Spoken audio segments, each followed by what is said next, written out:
We are back, folks. Matt got us into the phones in the nick of time. Oh, maybe we're not.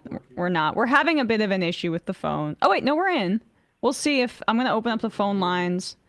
Can people hear us on the phone lines? Just let us know. And yes, we keep forgetting to download the animation, but you still got the fun half song, so. We have the file. I just got to convert it to something that can fit into OBS.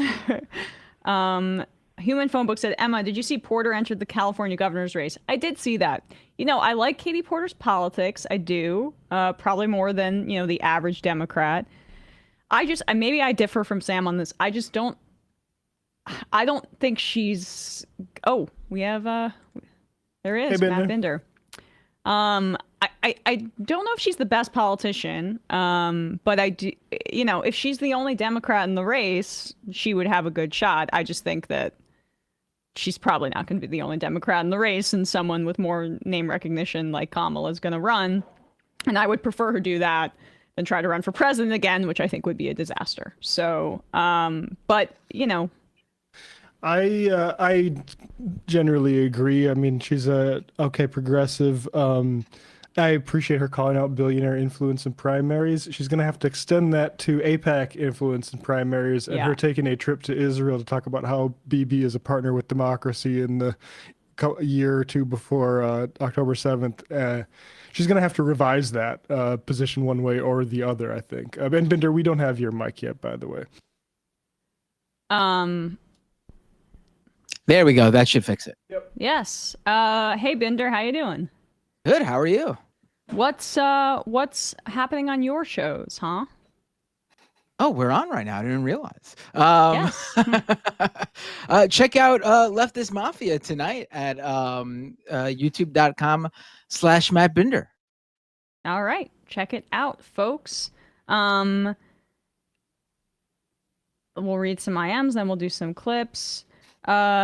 Northwest Car Hater. I called Patty Murray and Maria Cantwell to tell them to vote no and bully any other Dems who might be considering voting yes. They both have enough seniority that they should be throwing it around to pressure their caucus. They should. But Senate Democrats, federal Democrats in general, are just like completely consultant-brained. It's why we're seeing the best leadership from governors. I keep repeating this point because they actually have to govern, and they're not just like, it's like the Roman Senate. They're not just like creatures of Washington that are, I don't know exactly what I'm trying to say, but you guys can picture it. I wanted to give up on that sentence. Dan from Windsor says Laura Jane Grace from the band Against Me is ridiculing Tim Pool all over her social media right now. Binder knows who she is, guaranteed. Oh, yes. Against Me, one of my all-time faves. Saw them for the first time at ABC No Rio in like 2002. They're great. So their singer, Laura Jane Grace, is a trans woman who came out well into the band's career. So, so sure, some not so great people who thought they liked the band, but I just actually didn't pay attention to the lyrics, are no longer fans of theirs. And it appears that Tim Pool is one of those people. Oh, really? Is Binder is Against Me the band that has the song Prayer for the Refugee? No, I don't think that's them. Oh, no. That's Rise Against. My bad. I think they are friends with Rise Against, and they toured with Rise Against, and I've actually seen them play together numerous times. But they're the one who had their big song was Pints of Guinness Make You Strong. They're a great band, and Laura Jane Grace has embarked on like a solo sort of career, and she opened up for one of Bernie's anti-oligarchy tours. I think one of the Wisconsin dates this past weekend. And she played one of her new songs that the right did not like. So Tim Pool has come out and attacked her over this song. And he's claiming to be like a former fan or was a fan or something like that. And so he's attacking her. Along with the rest of the right, but he's like using his like, I guess, old like fan bona fides to like make his attack mean more or something. And then it ended up like apparently he misunderstood the entire meaning of one of the songs that he brought up in his anti-against me tirade, and she had to correct him or something like that. That's funny. It's pretty funny. It's pretty funny because these are the guys who were claiming that conservative is the new punk rock, and I would say that Laura Jane Grace and Against Me are probably like the most influential punk bands that came out like in the 2000s. Like they are up there. Like they are. It's impossible to say you're a fan of punk and not be aware of Against Me. If you know, it's unbelievable that they're attacking her and claiming that they used to be punk or they are punk or that conservatism is the new punk rock. We have a clip of Russell Brand talking about this, and I just think it's really rich. Okay, go he's for on it. his Christian tip about it. So here you go. So here's Russell Brand, I guess, upset about the developments Binder just described. God have a big fat dick, 'cause it feels like he's fucking me. Are his balls filled with lightning? Do they tingle like heaven's keys? Does your God have a big fat dick, 'cause it feels like he's fucking me? Oh, that's blasphemy. And I'll tell you what bothers me about it is I can see the sort of excitement of that person, the perpetrator. Like I can feel he's already pleased with himself. Like, yeah, Okay, I'm wait, singing so- a really tough song. He's misgendering her, right? Nice, Yeah, dude. Purposefully. Didn't you like? What wasn't he the guy that was so edgy that he dressed up as Bin Laden the day after 9/11 for his radio show, and he was just like such a counterculture person that he didn't vote for Labor or for the Tories until. You should go back to that. That's a pretty good bit. He turned out for Labor. Oh, he did? Under Miliband and the Bin Laden thing. Yeah, that was part of his original lore back in the Bush administration. When I heard about him, I'm like, this crazy comedian. It turns out he did that less out of like a sort of stunt against imperialism or the coming war on terror, and more about him being jealous of all the attention that Osama bin Laden got after 9/11 and wanting it by himself. That's hilarious, but I'm also just tickled by this guy who's a notorious sexual philanderer and now very credibly accused of non-consensual sexual acts by many different accusers, saying that the idea that you would say something like this is blasphemous. This is blasphemy. Well- He used to harass one of his producers who believed in God, calling him Nick the Vicar's son because his dad was a vicar. And those were actually very funny jokes. Right. And I wonder if Russell repents for those every day He now. should. Was that blasphemous, Russell? He's a pearl clutcher, but he's also a rosary clutcher now, I guess, apparently. What were you going to say, Brian? Yeah, sorry. I was going to Brandon. say, you can tell he's innocent of all those accusations because he's wearing a hoodie that says Jesus is king now. Oh, no, I'm sorry. A jumper for our UK friends. I'm singing a really tough song. I'm giving it to God, man, because I'm saying God's got a dick. God is the creator of all reality. God's not squeamish. When it comes to sort of taboos and guidance, it's not like you can't be, say, sort of promiscuous or profane. You can do all of those things. It's just you will suffer. And if you watch that again, you can see the suffering in that person just on the edge of eczema and just on the edge of a kind of a tautness. He's got a sort of a tautness coming through his skin. That's the first time I've ever seen that person. It might be the last. I don't know. Perhaps he'll go on to be an influential tautness? genius. But like what I think is that you can see vibrating out of that person a kind of a deep sadness and dissatisfaction. I think So he posted this himself. That's interesting. I mean, you sound like you're having delusional thoughts. So Right. I'm not necessarily sure we should trust you. He's projecting. Yeah. First of all, like it's funny he's like trying to like read Laura Jane Grace's like true feelings when actually like this is a musician with a band and a solo career who's been around for like I think this past week or a couple of weeks ago was like the 23-year anniversary of their debut album, Reinventing Axl Rose. And this is a band, she's the singer, and she has been very open over the years in all the songs about all the different things that she's gone through, from divorce, the first album that came out after she came out as trans was entirely about gendered dysphoria and her coming out as trans. Like, this is someone who's been very open about everything. So the fact that he's trying to like from afar gauge how she feels, literally just listen to her music. Or like Wikipedia it. That's all you got to do. It just tells you everything. I'm detecting a bit of emotion in this punk rock vocalist. Yeah, man, that's why everyone knows who they are. That's literally how they became known to the world, is expressing emotion through song. Well done. I mean, what's sad is how surface level this is. Like Russell Brand, when I saw him out in Long Island, Nassau Coliseum, about a decade ago. Interesting crowd, but we don't need to talk about that. He was doing interesting stuff, like opening the newspaper and just talking about like the different like the economy and breaking down articles and stuff like that. Now, it wasn't the most cutting edge analysis. It was okay for a comedian, though. It was nice to have a comedian say like the bankers are bad and the NHS is good. And now he can only comment on a person's like immediate looks. Like, that's all what would Jesus think of that, Russ? Yeah. Would Jesus be like, the person has tight skin, oh, in it? And it's just his theology just feels also connected to some sort of mental illness or delusion / performance, which has always been the case with Russ.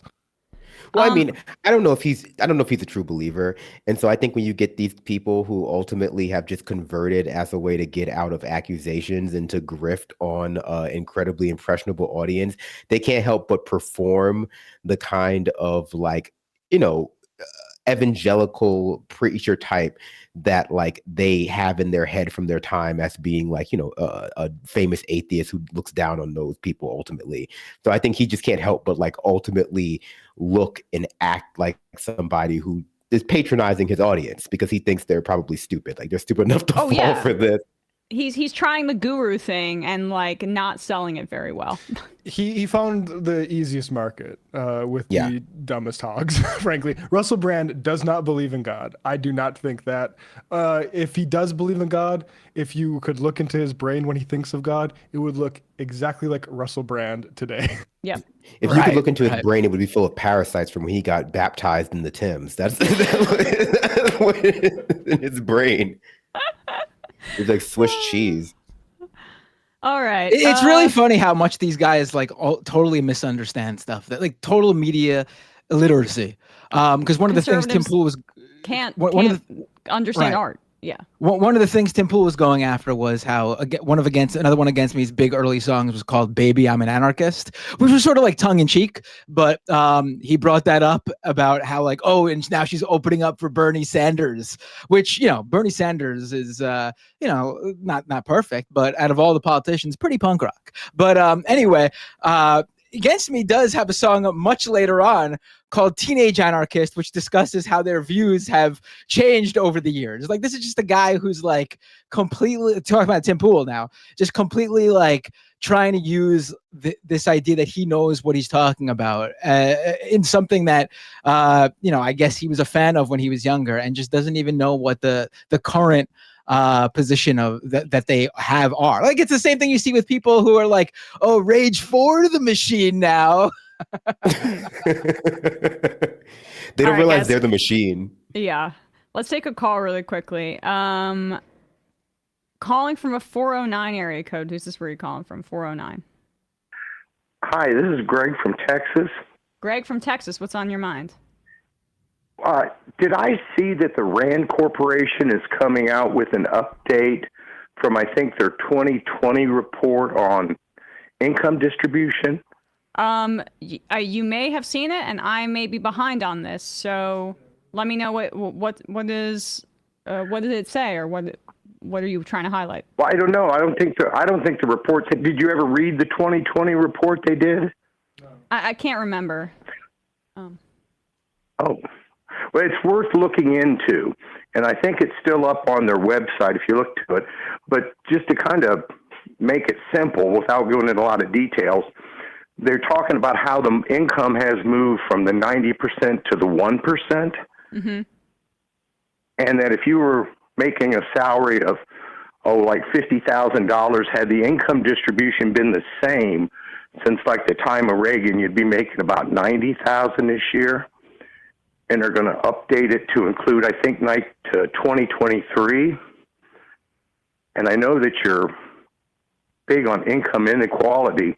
I think that's a good place for you to start. But when it comes out, you really should consider having these people on. Okay. What's the And general if you- and gist? if you Like do- inequality is getting worse? I don't know, the report, you mean the most recent report, the one coming out? I assume it has. At one time, they were talking about $2 trillion a year moving from the bottom 90 to the top 1%. And something like, I think they said on the 2020 report, it was around $60 trillion had moved since the time of Reagan to the top 1%. And maybe it's like up to 80,000 now or something. 80 trillion. Some huge number, which would tend to indicate maybe Rousseau was right. All right. Well, So in what sense was Rousseau right? Oh, when the poor can't find food anymore, they'll eat the rich. I mean, look, I'm not familiar with the Rand Institute studies personally. The truth is, we don't necessarily need any more information on the fact that there's a class war and nothing is affordable for anybody who works for a living. But we'll check it out. We'll look into it. We'll look into I appreciate the call. Thank you. Okay. Let's take another quick one, and then we'll do some clips. Calling from a 703 area code. Who's this? Where are you calling from? Was this me? This is you. Oh, well, I just wanted to say that. I figured it was. My name's Rob, calling from D.C. Rob from DC. What's on your mind? Long time, first time. Wow, I can't believe I got through. Mostly, I just wanted to say thank you for what you've been saying, pushing people to call their senators.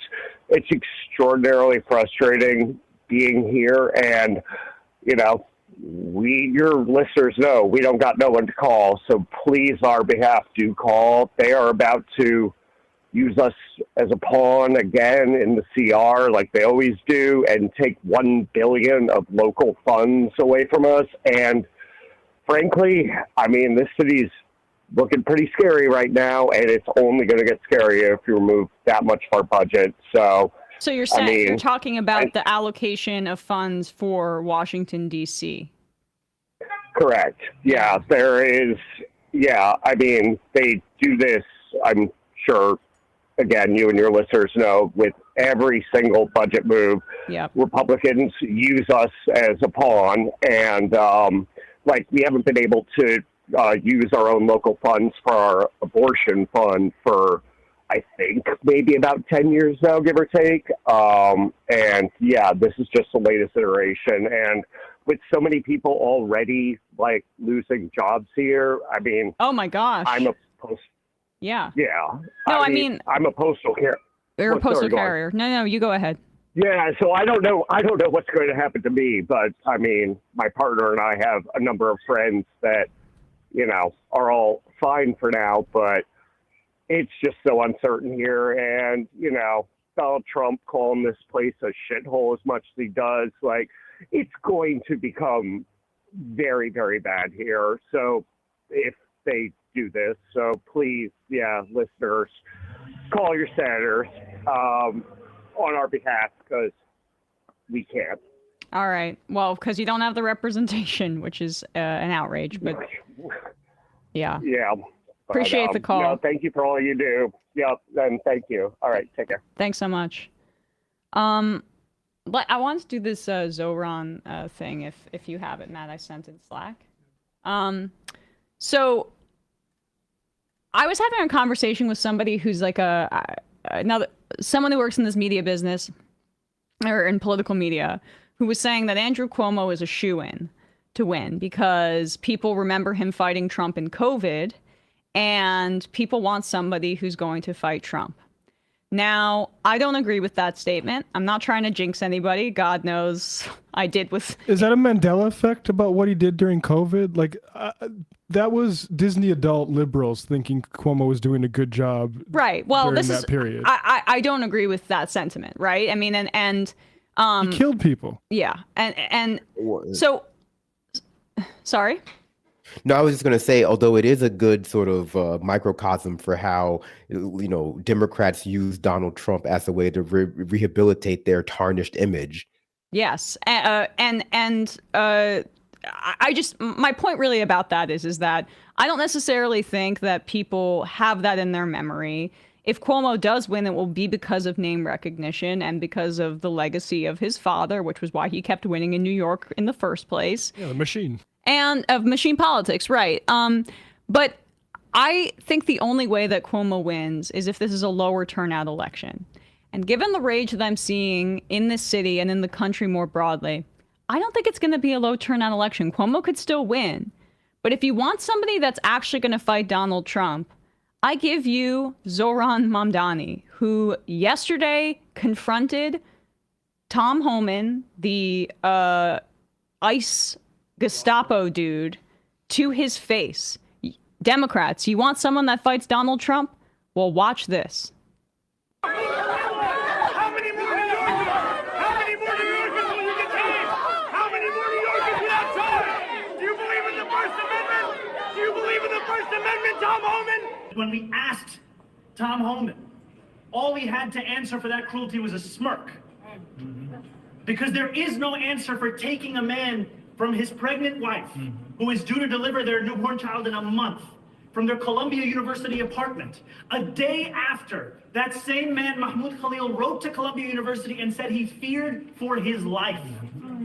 The cowardice that is on display across our city and our state is unacceptable. That's right. New Yorkers are looking to us. They are looking to their leaders for courage and for conviction. And what they are finding instead is collaboration. And that is just simply unacceptable. Zohran Mamdani for mayor. Folks. I mean, did you see hold on that? 1 sec. I just want to get this yes, out. I'm sorry. If you're just, this has to be said repeatedly in the coverage of this race, because I think a lot of people don't know how ranked choice voting works. You have to fill out all 5 slots to maximize the effect of your ballot. But if you don't want Cuomo to win, do not rank Cuomo as any of the 5 people. You can rank the other candidates, but make sure you fill out all 5 slots and put Zohran Mamdani at the beginning, at the top. Connections you have. We have a real chance to actually win this race. This is very reminiscent, in my view, of the AOC race, which also, at the time, the candidate she was challenging, gosh, it's like escaping me already right now, Crowley, was very reliant on low turnout to win his election. And a lot of the polls didn't have her down by around 20 points because they didn't account for the fact that so many people turned out for her to win that primary race. This is, I think, a very similar strategy that Zohran is deploying. And that was in Albany, by the way, because he's still an assembly member for District 36. So he was representing his district up there when he went after Tom Homan. This is the kind of guy who could actually fight Donald Trump. Your thoughts, folks? Right. Oh, this has happened in a mayoral race recently, too, where the insurgent progressive won after standing up to, the powers that be. I mean, he ended up not being the best, but he was much better than the other mayors we had. And when Bill de Blasio first ran as mayor, he was the insurgent progressive who everyone said had no chance. And then he showed up to protests. And I think the one that was the jump off for him that got him attention was protesting the closure of a hospital in Manhattan. And that was a big moment for him. And he won. He beat out Michael Bloomberg's literal next in line. And like the pick to like the establishment pick, like the one everyone thought was going to win. He beat her. It could happen again. So, people should go out and vote for Zohran for sure, especially with ranked choice voting. The odds are especially in his favor. And Bill de Blasio is a progressive, but I would say the candidate that's most like him in this race right now is Brad Lander, right? I mean, he's more of an in between a Zohran Mamdani and an Andrew Cuomo. Right. And the point is that right now we have somebody who could be like an actual democratic socialist being the mayor of New York City, in the city in this country where rental prices are the highest. in a part of this city where over 50% of New Yorkers live well below the poverty line when you adjust for things like cost of living. There was an analysis done, I think it was by Robin Hood and one of the universities here in New York City. I can't remember off the top of my head. It is absolutely impossible for working families to live in the city that they're providing value for. And what Zohran represents with his rent freeze proposal and with his free bus proposal allows for there to be actual cost of living relief for people in this city, and not the corruption that has kind of embroiled us all here. I mean, and that Eric Adams represents so effectively, unfortunately. So I want somebody who's actually going to fight Donald Trump. And that's not some milquetoast liberal that does it for clicks or for a news conference or whatever. I mean, hey, he got attention for this. We love it. But he's backed it up both in the policies he supports, in his time in the state assembly, and then here with his campaign. Right. So, Hey, did you guys cover the talk about the Andrew Cuomo statement on we didn't. It was ridiculous. I can pull it up here right now. It was completely mealy-mouthed. Oh no, there's an even worse statement now that came out after. Oh, really? Yeah, you want to put the mealy mouth one up so you can see just how bad he's even worse now. He took it back. I'm gonna try to find. All right, so yeah, he Andrew Cuomo basically put out the type of on the Palestinian from Colombia. I have it here. I have his initial statement. I'll just read it. The fear and terror stoked by many organizers on campus property against their Jewish classmates, in some cases condoning and supporting the terrorist organization Hamas, destroying personal and public property and harassing Jewish students is, and let's call it by its name, anti-Semitism, and I unequivocally condemn it. Constitutional rights are preeminent, and facts and evidence must be presented and weighed. There are real questions about the wider implications of this detainment. Real questions? This is like the gravest threat to the First Amendment in terms of a case that I've seen in my lifetime. And the federal government and the courts need to be clear with the public about the justification for their position and actions. The rule of law matters, and we must never forget that regardless of the political view expressed, however abhorrent. So I stand for nothing and said nothing specific, basically. Well, I mean, you say a lot when you say what Mahmoud stands for is abhorrent. It's not abhorrent, it's just. Yes. And anyone saying it's anti-Semitic or even bad or even that they don't agree with it is telling on themselves. This is, Mamdani has it exactly right. They're looking for courage. We are seeing collaboration. And people need to understand what that means. There are Democrats collaborating with fascism right now. That is the reality. This isn't a road to it. This isn't a road to authoritarianism. It is here. It is here. It is our lives right now. There are collaborators trying to help people be disappeared or putting up the barest amount of resistance and still be able to run in a Democratic primary to it.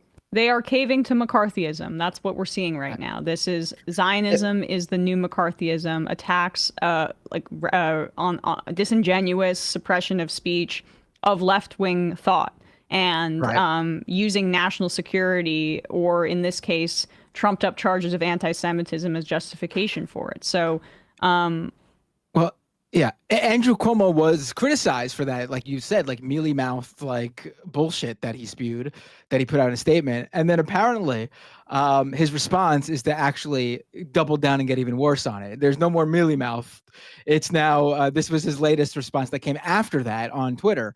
All New Yorkers, including Jewish New Yorkers, deserve equal protection under the law. This is especially true in our schools, where every student should be able to learn free of discrimination, violence, and harassment. The anti-Semitic agitators at Columbia University and on campuses across the country have gone unchecked for too long. Wow. I mean, wow. Unchecked for too long. You mean in November 2023, when Columbia University banned Jewish Voices for Peace and Students for Palestine? You mean that too long? Because Columbia cracked down on them extremely aggressively, including the Jewish organization that Cuomo was basically smearing as anti-Semitic.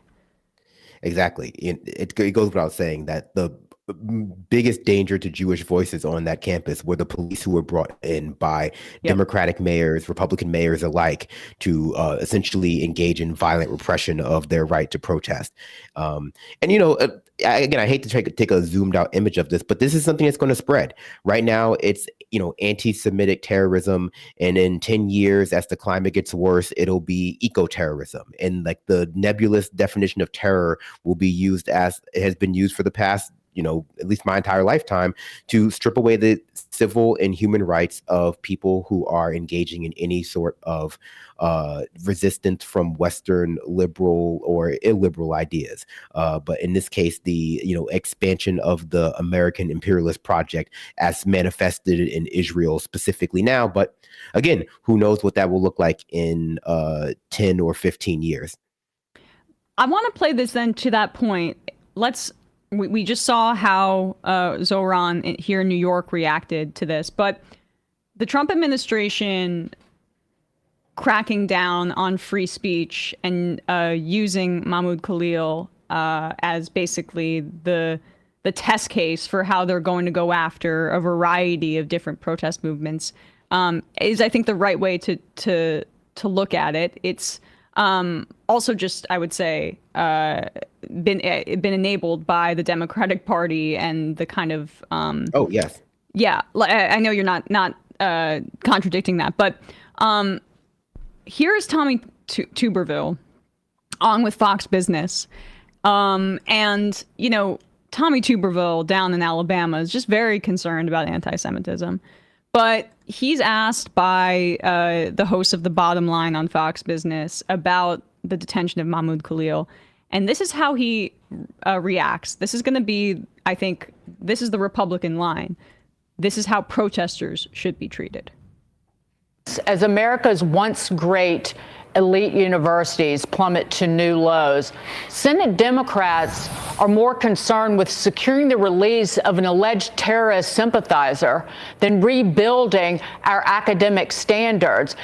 Well, how about just not graduating kids from high school who are functionally illiterate? Senate Judiciary Democrats posted on X, quote, free Mahmoud Khalil. That was what they actually had the audacity. The Senate Judiciary. I'm sorry. By the way, Alabama, 45th in the country in education out of 50. So they brought on the right guy. It must be all the teachers' unions that are massively empowered in that state. Yeah. At one point in the interview, Tuberville blames teachers' unions administrators for being the people that are not educating the population enough. If they got rid of all of the functionally illiterate adults, who would watch Fox News? Like, I mean, come on. Tommy Tuberville would have to leave Congress. He didn't know what the three branches of government were just last year as a senator. Tommy Tuberville quit and was paid like millions of dollars for it. Quit college football. Yeah. Dems. Are they like that in private too? Because that's atrocious.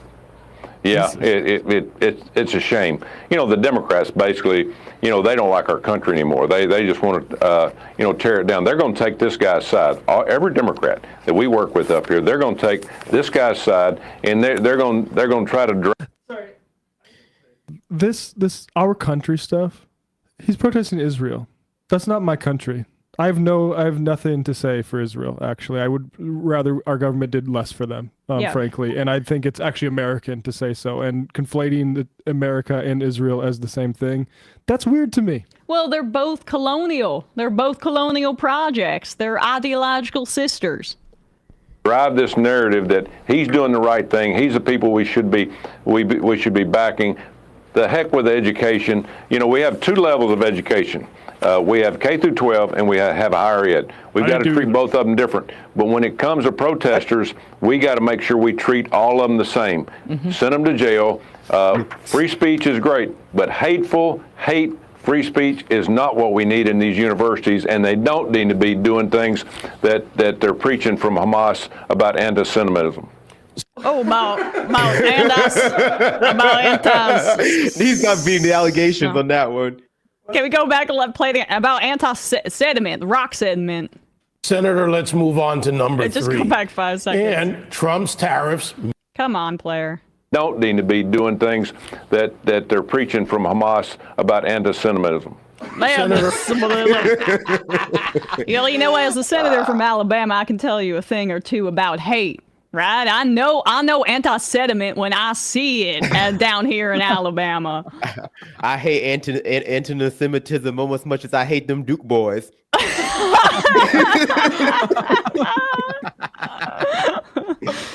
Oh, anyway, back to the anti-sentiment. Oh my God, man! Anytime the second you said Emma, you opened up this segment with here's Tommy Tuberville. That's all you need to tell me to know I'm about to hear the dumbest shit I've ever heard in my life. But it's all the administrators and the unions that aren't educating our kids. I'm sorry, Matt. Just really quickly, can you pull up his quote about? Or I'll just read it. This is from 2020 about the 3 branches of government. Tommy Tuberville. Yeah, and that's how our government was set up. You know, our government wasn't set up for one group to have all 3 branches of government. It wasn't set up that way. Our 3 branches, the House, the Senate, and the executive. So that is not true. That is not the three branches of government. He forgot the judiciary, and he divided the House and the Senate. So maybe he needs a little bit more education. And as far as the whole, you're in trouble if you do hateful stuff during protests. First of all, those protests are not hateful. It's not hateful to say eradicate the West, particularly when the West is being defined as the billions of dollars to do a genocide in Palestine thing. But Trump pardoned a whole bunch of people en masse, including the guy that wore a Camp Auschwitz shirt to Congress. Yeah. But I've seen this online where people ask for proof of what did Mahmoud Khalil do to what is the charge based on? Like, give me an example. And people put together like these long threads of him literally just like talking to the media about why they're protesting, and what they're protesting for. And it's just like your basic like activist speech. Like, there's nothing, they can't even provide evidence, a single thing, a morsel of evidence that somewhat abstractly backs their claim. They got nothing. There's been attempts to make shit up, including like about guns and brochures and stuff. And then the Trump administration is actually like, no, that's actually, we're not even saying that. We're saying he's doing a protest that calls for a university to divest investments from an apartheid state aligns with terrorism. I will just repeat, and you'll see like people talk about, well, they occupied property. The protests against South Africa, which called for the same sort of divestment, also occupied halls at the same university. It's good to do that for a good cause. And it's likewise, if you see a segregated lunch counter, you violate the property rights and go fucking sit there until the segregation goes away. This is what protest is. Yep. Right. Exactly. But right. even those protest actions aren't like crimes that would, in any sense. At most, it's like a civil infraction. Right. I mean, look, they want to make it illegal to protest. They want to make it illegal to exercise your First Amendment rights in this country as things start to get worse and worse economically for the vast majority of Americans. And that money is being like publicly funneled to Trump's billionaire friends because they can see the writing on the wall and they understand, I think, that Israel is a very good wedge issue for Democrats because they're desperate to seem, well, I mean, a lot of them are Zionists, but also they're desperate to seem reasonable. And so like they can be easily manipulated into making these incredibly milquetoast statements that give tons of legitimacy to this infringement on the First Amendment, just like they are capable. I mean, it's like they're very easily led to give tons of ammo to the far right for like anti-immigration stuff. And they know that like deep down, a lot of Democrats don't understand the difference between anti-Semitism and opposition to Israel because they've had that mixed up in their heads through the 20, 30 years of neoliberal identity politics. And so this is going to be a perfect way to get. Yeah, and absolutely. And it's going to be a perfect way to get a lot of liberals on the side of the total erosion of the First Amendment and the total demonization and criminalization of protest right before people are going to start really needing to protest in America for their rights to have access to basic necessities.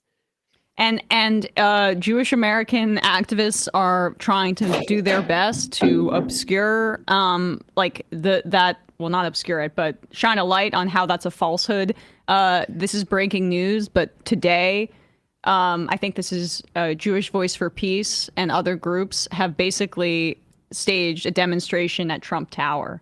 So you can see here, fight Nazis, not students. Jews say do not comply. In the tower. In the tower with all of that gold. There's an escalator where the Nazi bigot Trump came down saying some Mexicans are okay. Where it all began. Rapist. Trump grill there, yeah. There it is. Reservations. I've actually been in this lobby before. Me too. Here they are. God bless everybody showing up to do that, honestly. And this is what's just so frustrating because all of these news articles, like in the Times, talk about how vaguely, without, doing much to back it up, talk about how unsafe Jews feel on campus. They never talk about the fact that many of these demonstrations against the genocide in Gaza are led by Jews. They leave that out purposefully. They do. And it's sorry, go ahead.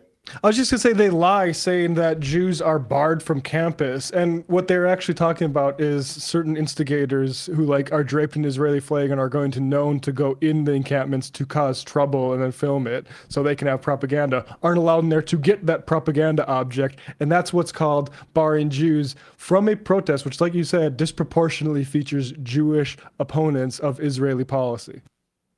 Yeah, I mean, and the goal is obviously not to platform the voices of every Jewish person. That's not the goal of neoliberal identity politics. It's to have control over the political identity of marginalized groups in order to use that to negotiate some kind of moral and intellectual superiority over the far right within our, political duopoly.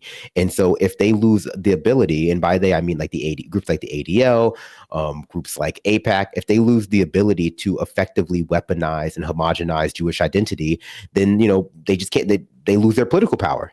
They lose at least with a large portion of the more credulous liberals. And you see that not just with Jewish identity, but with Black identity, with the identity of women, with the identity of LGBTQ people, because they know that a lot of the hardships faced by marginalized groups come in the form of economic inequality.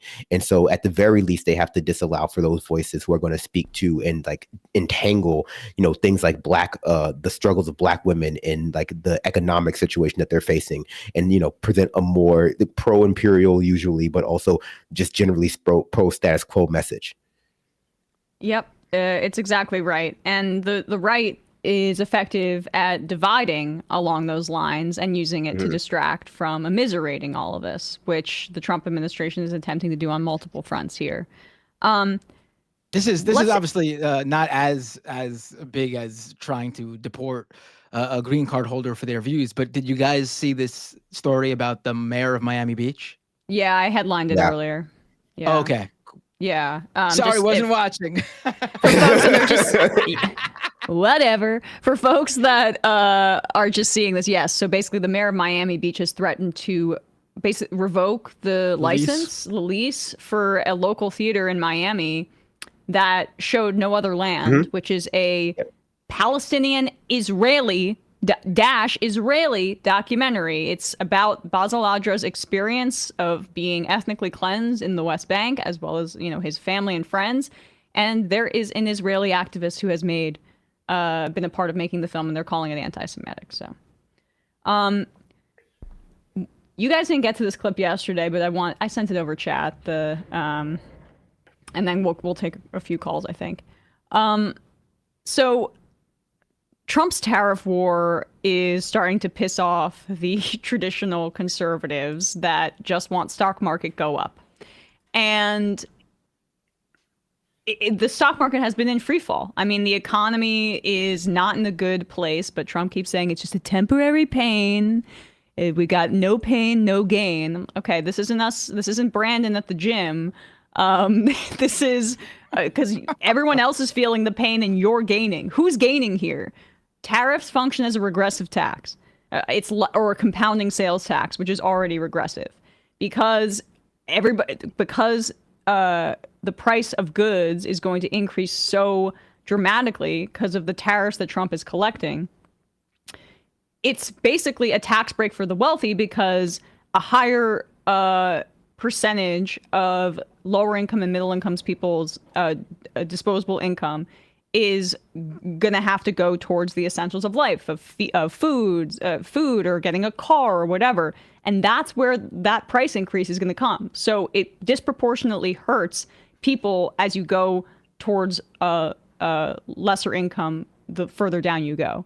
And this is at the expense of just like not raising taxes on the wealthy. They could generate all this revenue that they need but they don't want to do that, right? They need to find another revenue source, which also involves, on Congress's side, cutting Medicaid and Medicare and potentially Social Security to justify further tax cuts on the rich, instead of just doing like, hey, let's go back to the pre-Reagan tax era where the top marginal tax rate is 70%. When you're at this 1% level, every dollar of that amount is taxed at the 70% rate. This could solve all of this. Or, as Sam advocates for, go back to the levels in the 40s and 50s when the top marginal tax rate was 90%. They just don't want to touch rich people because they're all bought. Right. And even the Democrats don't want to talk about raising taxes. They frame things as tax cuts. And this is what you get. You get regressive taxation and mass destabilization of the economy because the crypto speculators, hey, they can just pump and dump or do whatever scheme works for them. So regular people are really going to be hurt by this if this goes through. But it is also affecting Wall Street and these like traditional money people. So here's CNBC's Steve Leisman 2 days ago talking about what he thinks Trump is doing. And he basically says that he thinks that it is insane. Anything breathtaking there. What you said, and Steve, maybe you saw the headline or the piece in the Journal as well by Greg Jensen of Bridgewater, said the trade war will pound stocks and high asset prices require a large U.S. capital surplus. We don't have that. And so everyone's trying to add this up to say the math doesn't make sense here to have all of these things happening at the same time. I'm going to say this at risk of my job, Kelly, but what President Trump is doing is insane. It is absolutely insane. It is about the 8th reason we've had for the tariffs. And now he's saying he's putting 50% tariffs on Canada unless they agree to become the 51st state. That is insane. There is just no other way of describing it. And the trouble, Kelly, is that it shows there are no bounds around President Trump. This is very different from the first administration, where there were people around him who seemed to, I don't know what the word is, but smooth over some of the edges now. And the other thing that's not talked about, Kelly, is what's going on within the administration in terms of how they're treating the Constitution and laws. I think all of that is bad for the attraction of capital. And the gentleman from Bridgewater is 100% right. We need massive amounts of capital if we want to fund our deficits, pay for the things we want to pay for, sell our bonds, and have high stock prices. And it seems as if this administration is doing everything it can to chase foreign capital away. Well, and we could go into the strategy of the insanity as a strategy in terms of our trading. Insanity is not a strategy. I'm sorry. I'm with you, Kelly, in trying to look for silver linings. I'm a sunny person. Not silver linings, it's tactics. Some explanation for this other than insanity. I'm ready to accept it if you can come up with one. And meaning, in the meantime, oh my God, they're so nervous. What you said, and Steve, maybe you saw the headline. Sorry. 1 sec, we got it. These players are a little bit finicky. That was pretty funny, and you can see the host trying to put the toothpaste back in the tube there. But there is no other explanation except for the fact that we just had David McWilliams on to talk about how Trump is clearly idolizing William McKinley. And back in the day, he did use tariffs as in a similar fashion, but that was prior to the globalization of our economy, where you can make one little part in Taiwan and another little part in, I don't know, X African country, and you have to import 12 pieces to make some sort of machinery. We have a very globalized supply chain. I think some of that needs to change. We need to onshore a lot of our manufacturing. But tariffs are not going to do this, right? What I'm trying to say here is that the Trump administration is not interested. It's okay in reallocating the economy in a way that helps working people. What McKinley did through this was enrich the people at the very top and who he was in bed with, the robber barons at that time, the Rockefellers, J.P. Morgan was aligned with McKinley at the time, and other money people who just enriched themselves over the next few decades until we had insane levels of income and wealth inequality. We had child labor and very low wages, and our economy eventually crashed with the Great Depression. So when he says it's insane, it is insane also because he doesn't view trade in a rational way. He operates as a mafia boss who is treating Canada and Mexico and our other close trading partners as if they're, below him in the mafia leadership, and they're not kicking up enough to the mob boss at the top. And so he's being disciplinary with them. But that's not how this works. It's supposed to be mutually beneficial for us, first of all, because we're the world economic superpower as well as military superpower, although China's trying to cut into that. And on the economy, they're doing, it's inevitable, it seems. But yeah, that's how he's operating, and it makes absolutely no sense. Yeah, it's like they just don't understand how the U.S. foreign policy, post World War II U.S. foreign policy, actually has established the global hegemonic order that we have today. That China's upending, and so when at least I was watching that Howard Lutnick interview, it seems like they expect to be able to extricate themselves from that role, but still still experience all of the benefits of being the center of global trade. And I don't understand why you would think that. It's it just reminds me of someone who thinks that strippers like them for their good looks and personality, and then find out it's not that, and they're surprised and hurt by it. But that does seem like the kind of person that Trump is, actually. So never mind. Well, definitely Elon. I could totally see Elon. No, see, strippers don't like Elon even despite his money. That's he's one of the only people. Devastating. That's but I mean, I don't know what this means for the economy. I worry deeply that this is going to affect wages if we're in some sort of deflationary period. That's where they're going to start to take it out on the workforce. But that's probably what the Trump administration is trying to do. I mean, even with this mass firing of federal workers, they don't believe that there should be a public employee as a concept, right? I mean, Marjorie Taylor Greene gets her check from the federal government as a representative, but she's, going after federal workers as leeches. They don't believe in the concept of working for the public good, because the only thing they believe in is private capital, and they look down on you ideologically if you are a public employee, or even someone working in education at a private institution. That's they're going after the grants at even private universities that do research as well. But they also want you to they also want to fire these workers so that they're funneled back into the private sector. So then there's a labor surplus, and then they can start to depress the wages of the rest of us. That's the goal here, is my guess. All right, let's take another. Sounds great. Yeah. Are you tired of winning yet? I want to win more. All right. Calling from a 603 area code. Who's this? Where you calling from? 603. This must be me, right? This is you. Well, hello, Emma. This is Ramona Frankenstein in New Hampshire. Ramona Frankenstein. Wonderful IMer. Good to hear from you, Ramona. How you doing? I'm doing all right. Just had therapy today, so, feeling pretty good. Good to hear. So, first time, long time, and I just wanted to share a couple little anecdotes with you guys. I was going to talk about Laura Jane Grace, but lol, you guys already covered it. What I will say is the Against Me album, Transgender Dysphoria Blues, came out in 2014, and I remember buying that the day it came out and putting it on in the car and crying so hard the entire time I listened to it, and then didn't transition for 7 years. So there's that. And the other thing I want to talk about, and this is a little more practical for people, I drove by some people protesting outside of a Tesla dealership today. And they were holding up signs saying things like, fuck the Elon Musk and fascism, et cetera, et cetera. And I did not have time to join them, So I did what I could, which was went to the store, got them some drinks, got them some cups, dropped it off, told them I was giving them all the support I could. And That's awesome.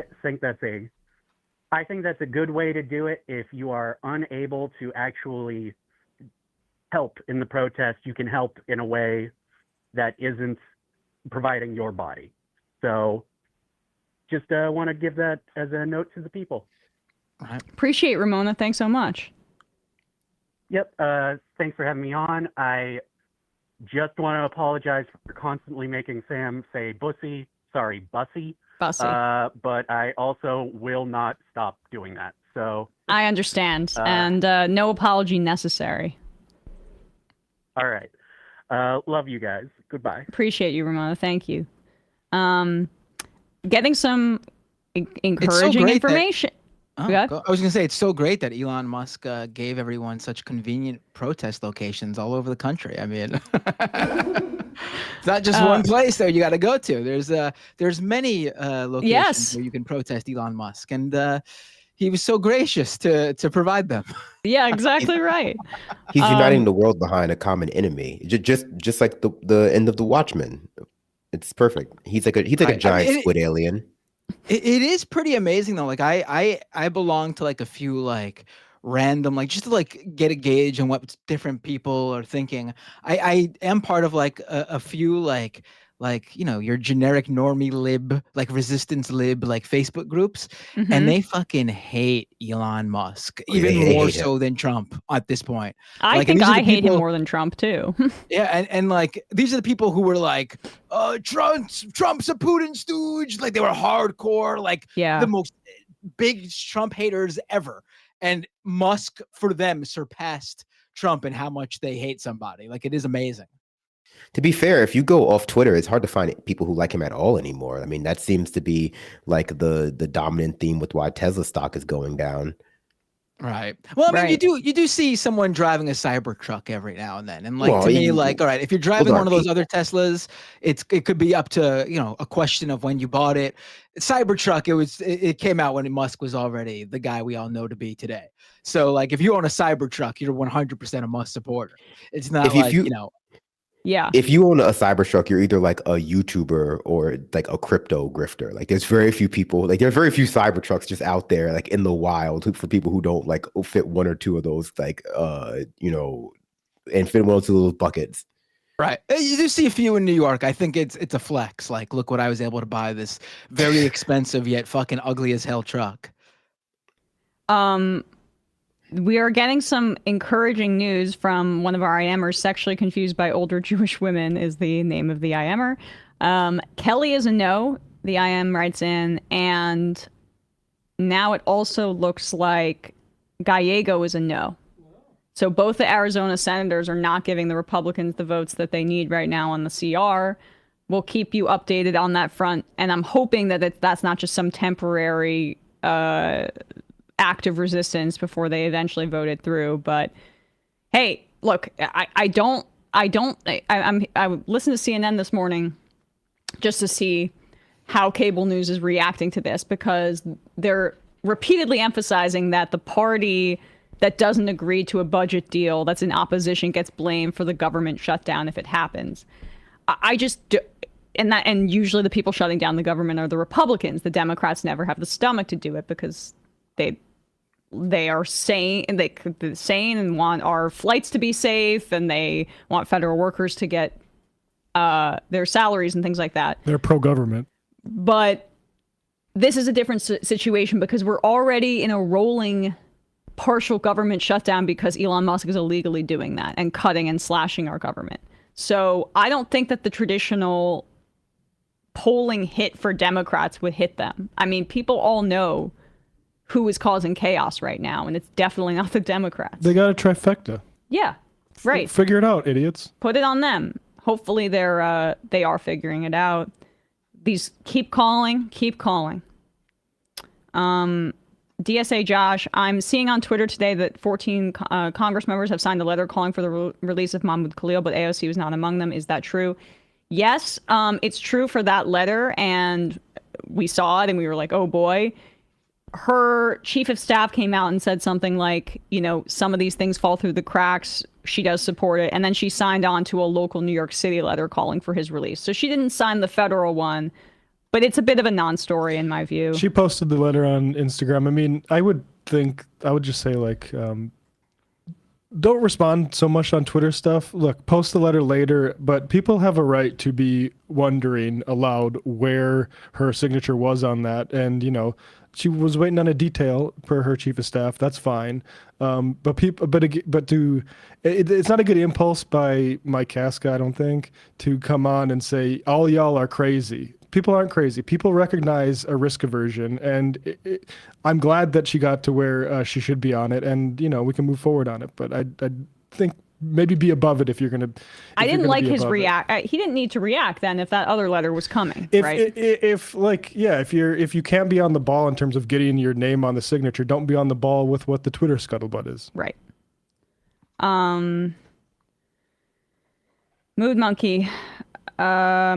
And frankly, the Dems are already in a large hole that them doing anything can help and message it correctly.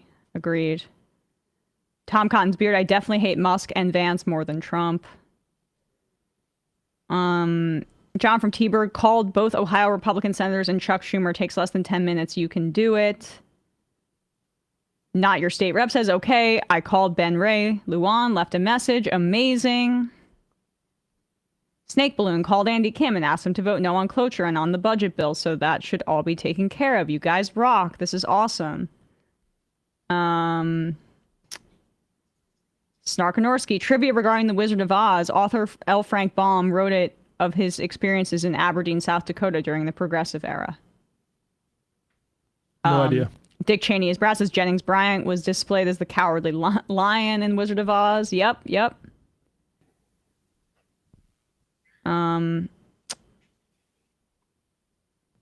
David from the Bay, McDonald's has an exclusive burger for Alaska only called the McKinley Mac. When Mount McKinley was renamed Denali in 2015, McDonald's changed the name of the burger too. Clearly, Obama should have known better than to mess with Trump's favorite fast food joint.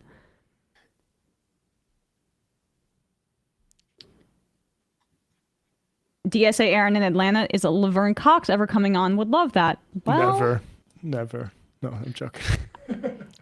It still need to confirm, but maybe soon. Maybe soon. I think my point, I don't want to jinx it, but I think so. I think so very soon. Space Lennon. I'm a teacher and I can't wait for spring break. I always want to give updates on organizing and education, but I can never get in. All right, well, tell me your area code. People anti-cinnamon, anti-Semitism, anti-synonymism, anti-synonyms. Moodyopolis, Tommy Tuberville recently forgot his shapes and said the Pentagon's funding should be cut to where it becomes a trigon. Unfortunately, trigon sounds much cooler than triangle, and now I find myself calling them trigons more. Guess I have trigon derangement syndrome. Cole from Little Rock, working for the public good gets in the way of making money for yourself, Emma. We have to keep the number of government workers limited so they can compete for the crumbs from the corporate overlords. Government jobs are good jobs. Capitalists hate the public providing good jobs to people. They cannot stand it. It drives them absolutely insane. Look at Elon Musk. Edward Gregorian, you can still get the Denali Mac, baby. All right. Wow, here we go. Sexually confused older Jewish woman. I am keeping us updated that Ben Ray, Luan, and Heinrich are no's on the CR. All right. Good to see it. How many Dems they need? 6? They need 7. They need 7. They got Fetterman, but they need 7. So, I'm not sure. Pennsylvania has some of the worst Democrats. I mean, honestly, and it makes no sense. Like, I know that the state's kind of purple, but all right, let's take one more call. This will be the final call of the day. Sorry, but he won on Medicare for all. Fetterman. Oh, Fetterman, I know. Yeah, I know. That's how you win a purple state. It's not by being, AIPAC's, Toady liaison or liaison. Also, I'm sorry, Andrew Menton tweeted out this article. This is just an aside, and then we'll take our final call. Apparently, Biden called Harris after her, before her debate with Trump, and said that basically I think they were looking for room to distance herself from him. And his quote to her was, "No daylight, kid," period. So suspicions kind of confirmed there about. Yeah, I mean, everyone knew that was happening. That dude, yeah. Hubert Humphrey called LBJ, said, "Hey, I'm going to give a speech that breaks with you on Vietnam policy." And LBJ said, "Are you asking me or telling me?" And Humphrey said, "I'm telling you." And all that LBJ was able to do is make it harder for him to use Air Force One. Yeah, she should have done that, but just a reminder of what a piece of shit Biden is. Well, I mean, her being unwilling to do that is, part of why she lost, right? Yep, yeah. Ultimately part of what made her a bad choice, and probably But what it's made why her he chose her. Is the president. Exactly, what he chose her, and also what made her like the wrong candidate for the time. Yeah, exactly. It's why he chose her, because he thought she'd go along with it, and then she did end up going along with it at the end of the day. But it's just another example of him putting himself over the country. Yeah, of course. Repeatedly. Yeah. Joe Biden Repeatedly. Joe Biden's a terrible person. Like a terrible person. A lot of people didn't want to feel that way when they had to vote for him. But in hindsight, he has a long history personally and politically of just being like a selfish, narcissist, just like Trump. Just like Trump. He really is blue Trump. All right, guys. One more call, and then we will get out of here. Calling from a 970 area code. Who's this? Where are you calling from? Hi there. This is Mimi again from Colorado. How are y'all doing? Mimi from Colorado. You are the final caller of the day. Doing well. Well, perfect. I actually just have a PSA. I'm at work right now, so I promise to make it as quick as possible. No problem. I used to work in and adjacent to public lands. So would it be okay for me to get out a little message on behalf of some of my past coworkers and friends who are still in the DOI? Absolutely. Wonderful. Okay, bear with me here. So first of all, for all my folks who are listening who don't know, the U.S. Forest Service is in part for logging, but it's for regulated logging. The intention of the Trump admin is to deregulate logging in these places by pushing it into the conservation and recreation sectors of National Forest Service. National Forest Service is for logging, conservation, recreation. Listeners, please remember this when conservatives in your community make arguments to the contrary. And for the actual PSA itself, they'll start with the lands you don't know about, the public lands you're not familiar with. They'll start with your state wilderness areas, the wildlife refuges, the national monuments. You do not have to be a lobbyist or a politician to fight this. Just use these lands, use them, support friends of groups. Almost every public land has a friends group that volunteers, hands money and time to fill in governmental gaps, which are now, of course, bigger than ever. Buy stuff at the visitor centers, picnic, fish, walk, hike, go birding, have 4th of July parties and birthday parties there, cookout. They all have grills. You don't have to be outdoorsy in any regard. Take pictures, go on scenic drives, sit in your car in the parking lots, play Pokemon Go. It's that simple. Just use them and talk about using them. That's great advice. My second part here is appeal to the Trump voters' sense of entitlement and vanity. The White River National Forest, for example, in Colorado, is the most recreated in national forest in the U.S. and is the backyard of one of the Richie Rich's favorite winter vacation destinations, Breckenridge and Aspen. The Sandias and Tongass National Forests are the backdrop of some. Wait, where does sorry to interrupt really quick. Do they get when they're doing something that's incredibly water intensive? And what you need dams and fresh water for is making snow, especially as the climate continues to heat up. I wonder if without a doubt that has any role in making snow for some of the Richie Rich. It has skiing. A huge effect. Yep. Any threats to White River National Forest or anything relative to that, as Emma is saying, will in fact greatly affect skiing and snowboarding greatly. Thank you, Emma. Fantastic point.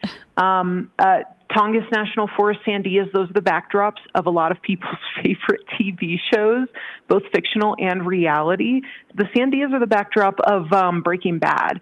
So remind people of that. Remind people they're coming for your entertainment. They're devaluing your neighborhood and your home, lowering the resale value, robbing you of your cabin retreats and lakeside summers and beautiful ski vacations, et cetera. And it's all because these people, the mega rich, are greedy. Please phrase it this way. It is that simple. And my very last point here, thank you so much for your time, Mel, is for hunters in specific. You are our first and last hope. Our public lands were established for you, as many of you know, and you'll be the last ones in it should the worst come. So please do your duty by counting fish, wildlife, keep track of all those pesky invasives that you hate, and most importantly, I beg of you to report every single deer and elk that you even suspect of having chronic wasting disease. Educate yourself on it if you don't know about it, because without humans in our public lands, we now risk decimating the populations of entire species of deer and elk. So long-winded, but thank Necessary. you, Emma. I am repping the Majority Report hat everywhere. I love her. Keep it she up. She is so cute. Keep it and up. Absolutely. And anyway, appreciate y'all so much. Left is best. Thanks so much. Really appreciate the call and the advice, Mimi. Thank you.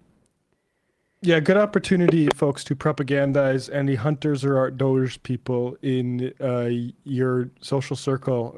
It's a good opportunity to say, hey, this is what I stand for. It is relevant to your interests, and it's time for you to wake up about it. Yep. Final call of the day, guys. So reading some IMs and getting out of here. Cast Iron Jake says this caller is 1,000% correct. I will also say join your local trail crew. Most trails around you are maintained by volunteers, and we could always use more help. Also watch Utah for where and how they want to start testing privatizing these lands. Most of the lands you play in are not our national parks, but BLM, the Bureau of Land Management, wilderness areas, national forests, national recreation areas, etc. A nice cereal box says, great final call. We love our public lands. Charlie Jerk, I'm in North Carolina. I called my senators, but they're both Republicans, so I called us off too. Very nice. Autistic Goblin, on behalf of Pennsylvania, I'm sorry. Not your fault. I mean, we were excited about Fetterman in a way too. He was running on he was talking about, Medicare for all, and look, I don't know. I think he was. There are things that we dismiss that I regret, like... Ben Burgess had a piece in The Nation saying he's progressive except for Palestine during the run. This is what we thought, but yeah. Maybe we should have reconsidered that story of when he chased a black man down the street with a shotgun. Yeah.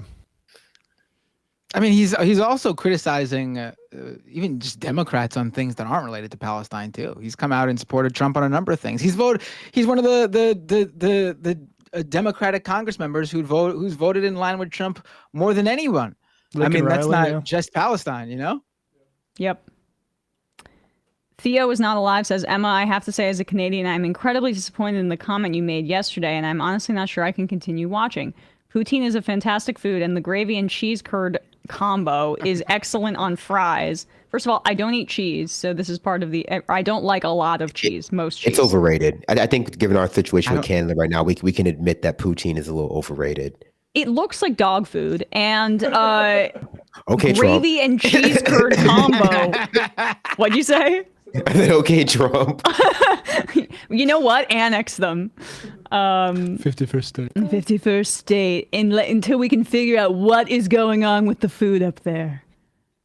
They definitely have poutine at McDonald's in Canada, right? That must be it. It's every bar too in Montreal. Ryan from Florida, Billy Joel could release a new version of Weed and Start the Fire and only has to use events from January, February 2025. Smart Brie, hey, I just wanted to say you looked gorge on MSNBC. Proud of you for going on there and speaking facts. Thank you. That's the kind of thing, or if you get that platform, or if you're on that, and I wanted to also make it, I was very specific, if you care about what I was thinking. I wanted to list the numbers for Gallup that show that nearly 60% of Democrats sympathize more with Palestinians to the 21% of Israelis right now per that polling. And I would guess that it might be more conservative than other polls because they're not hearing it from their leaders. But people watching MSNBC, I want to give them permission to change their mind. I want to give them permission to change their mind on this issue. And I mean, if they're watching Eamon's show, they probably already have pretty good politics about it, but still. Like the leadership disconnect from where the base is something that needs to be closed and exploited through primary challenges, in my view. All right, 5 more. Mike from Texas. For those who aren't old enough to remember the 9/11 Iraq War era, this is exactly what it was like to oppose the war and the Patriot Act. Standing up for the Constitution meant being called a traitor, terrorist sympathizer, un-American, you name it. And the same people who called you that would turn around and claim to be the biggest protectors of the Constitution. It's like I'm having deja vu, man. Yep. I mean, there's a fine line to sort of needle eye to thread here, which is that it's both un-American what's happening and very American what's happening. As the the history of the law being used to abduct Mahmoud Khalil shows. This is very American, and it's a fight that our generation is going to have to face just like previous ones did. Yep. I mean, it never went away. Like, we're still in part of why the genocide of the Palestinians has been justified is because the crackdown on our rights and the Islamophobia that was engendered by our government after 9/11 is still with us today. I mean, it was encouraged by Bibi Netanyahu and Zionists within the American government. Oh, absolutely. He was caught saying about how the Iraq War was a great thing for them, basically. Yeah. The day after 9/11, people were already blaming Palestine on it. In college, I was in college from 2012 to 2016. I don't remember what year it was. I basically talked about how I remember in a class, it was one of the loneliest moments when I was arguing that our actions in the Middle East had contributed to 9/11. And this one frat kid came in the next day late with a big American flag outfit on to make a statement about me. He had called me a terrorist sympathizer the class before, came in late, 5 minutes late, huge American flag outfit, and the whole class started laughing at me. I'm like, you're the clown, bro.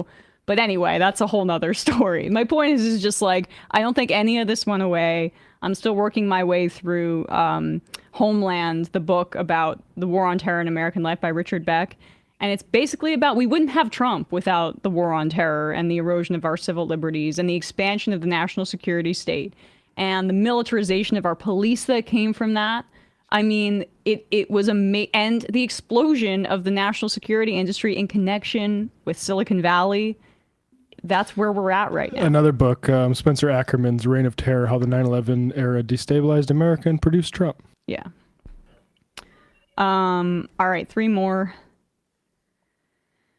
Andrew Cuomo, what was old is new again. I'm asking for your support in this mayoral election as the only true outsider candidate with insider experience who is more qualified to finish the fight with the Me Too movement than somebody who has been Me Too'd. Or who is more qualified to finish the fight with the Me Too movement than someone who has been Me Too'd. I know what to do to keep these broads happy because I'm a broad too. I am a victim. I am a perpetrator. Not supporting me makes you liable for legal actions. I'm an abuse victim. And he just starts listing his accusers' names. I am X. I've been harassed by the mayor. Yeah. Or by the governor. Mike Hawkener says, Fetterman had a stroke and his mind broke, which turned him right. All there is to it.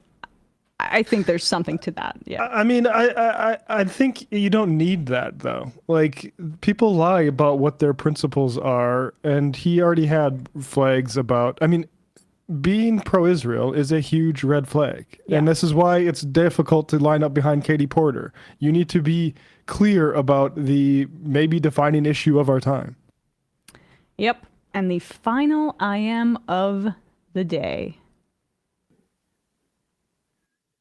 Matty Moron. Wonder what the New York Times is going to do when the New York Times is going to do their big explosive article on the new report about systemic sexual and gender-based violence against Palestinians per the new report from the UN, which confirms it. Any day now, folks. They should have done a splash front page article about all the raping to death that happened by Israelis of Palestinians in prison. Not happening And the there. protests in support of it. Yep, because atrocity propaganda and the focus on the alleged rapes on October 7th was there to justify genocide. That is a long-standing settler colonial trope. Yep. If we're talking about tropes, which apparently people like to do, the trope of the natives raped me has been with us for hundreds and hundreds of years.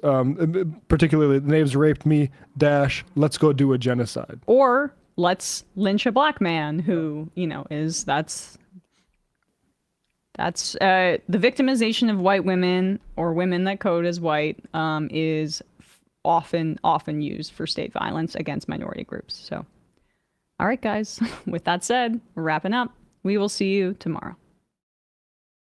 It might take all the strength I got to get to where I want, but I know somehow I'm gonna get there.